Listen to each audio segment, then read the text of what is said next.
We return to our house to escort the turtle shell racer and the rewards for the death race back home. Our wagon is a bit worse for wear from the death race, and Galin dreads the thought of having to fix it back up again. There is much partying in the streets, and the celebrations continue from afternoon into the night. We quickly clean up and head to the Roaring Lion Tavern. As we walk in, the majority of the patrons spy us and cheer loudly as it announces us into the public house. Kronk sees the Marquee, some dignitaries, and Lady Uganda on the mezzanine level.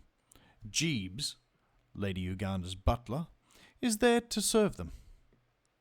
The tavern owner climbs up on the bar and calls out to all the patrons.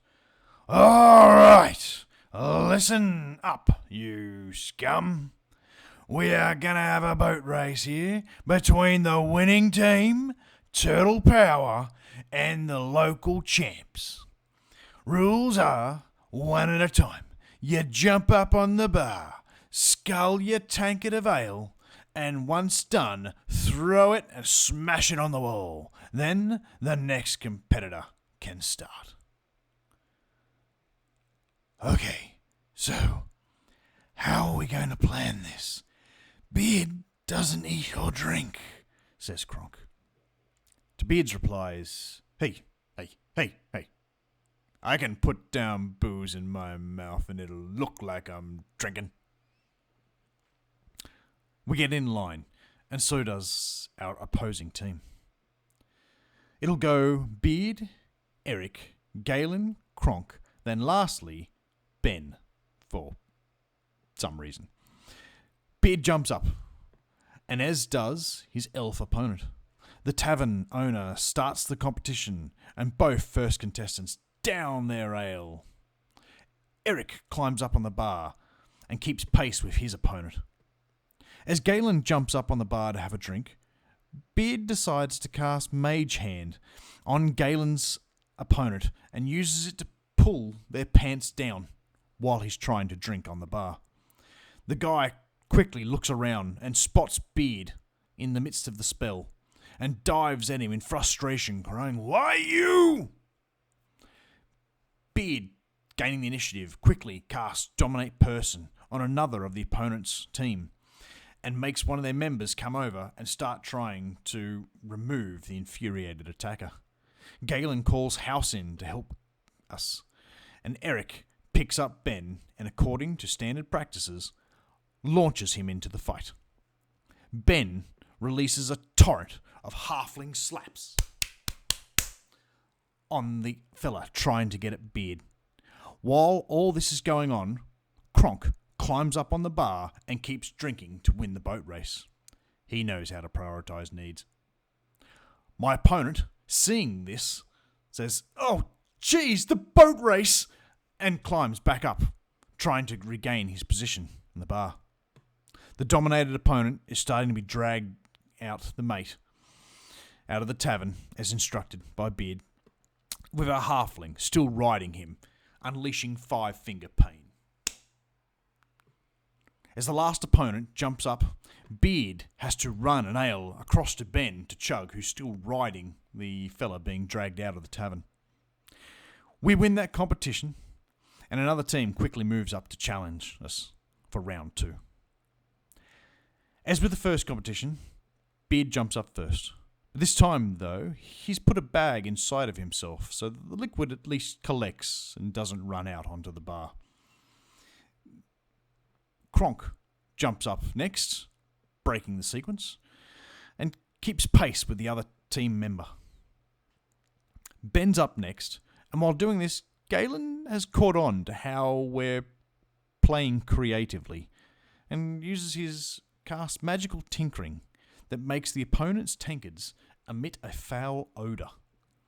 While Galin is up to this, Ben quickly decides to distract the crowd by dropping his pants while sculling on the bar. A cheer comes from the crowd as halfling nudity seems to be approved of, and a huge hairy fella in the back blows Ben a kiss and gives him a wink. Eric's turn to drink, and Kronk casts protection from poison on him. Galin makes the tankard smell foul again, and this makes the last opponent puke. We've won the bar and we continue drinking. At the end of the night, we try to leave, and many patrons are following us looking for the party to continue. Galin announces that I think I should be going to bed, to which the crowd joyfully cries out, "Bed!" He's not going to bed. The huge hairy fella that had his eye on Ben goes to pick him up, and as he leans down to grab Ben, Ben quickly backflips over top of him, climbs up his back, and hides there, clinging on to his back hair. Drunk as the big guy is, he can't feel Ben holding on to his back hair, and after a moment of looking around, decides he's gone somewhere and continues enjoying his night, while Ben stays on his back, riding him. We head back to the house, and with the drunken patrons following behind us, and find some spice addicts trying to get in.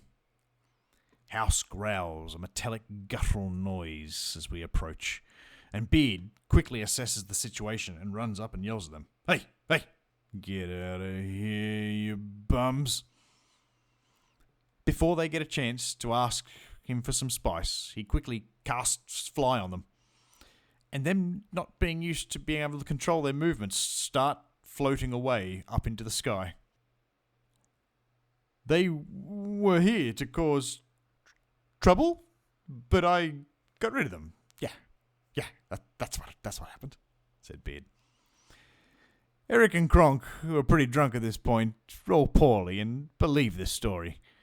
As they think it over, Beard quickly moves and enters the house and hides some of the drug money that's been accumulating in the place. And while doing so, a tabaxi pirate who's been waiting inside the house makes himself known. While this is going on inside, Kronk decides that we are not going to get rid of all these drunks anytime soon, so the best plan is to lead them away from where we plan to sleep. Kronk grabs some money and leads the crowd a few blocks away to a winery. Galin decides he'll help and follows with a flying spaghetti monster banner, waving it as they walk down the street. Nicodrana's Marquee, Zhafe Uludan, is amongst the crowd and naked, and he yells, "Hey everybody, we're going streaking!" and is running down the road by himself, naked. Inside the house, Ben and Beard are pulled aside by Captain Three-Earing, the tabaxi pirate. "We got a big job for you," he says. "Meet me inside the clock tower tomorrow morning." Beard replies with, "We will be on time." To which the tabaxi simply stares at him and says, "Yes, you better."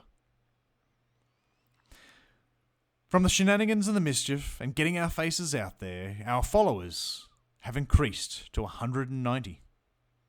And many of them have also started moving into the district, as it's becoming a bit of a church-recognised district.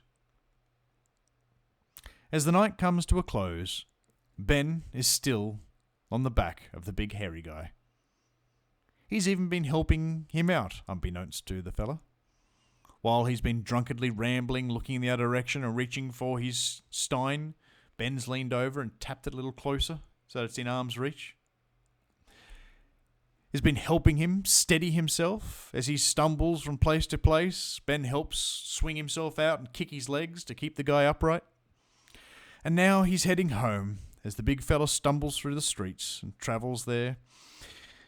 Ben hops off, runs around, moves some of the obstructions out of the way and quickly runs back and jumps back on his back, riding him back to the home to put him where he needs to roost. Helping him find his keys in his pocket and guiding his arm by grabbing onto his wrist and maneuvering him into the keyhole so that he can open up. The big hairy guy even says, "Hey, thanks." Which Ben replies, "No problem." This leaves a momentary pause for the big hairy fella. He's, What? Which Ben replies, you said nothing. Oh, okay. Ben helps the fella get up to his room, take off his clothes, reach for his nightgown and dress himself, and help get himself into bed, as Ben tucks him in and then leaves the house and wanders home. Now, our DM thought that the death race and the drinks would take maybe 1 to 2 sessions. What it did turn out to be was we took 6 2-hour sessions to get through all this. You never know what players will get up to when they got the freedom to do whatever they want. And with that, we will continue these events in the next chapter, next time.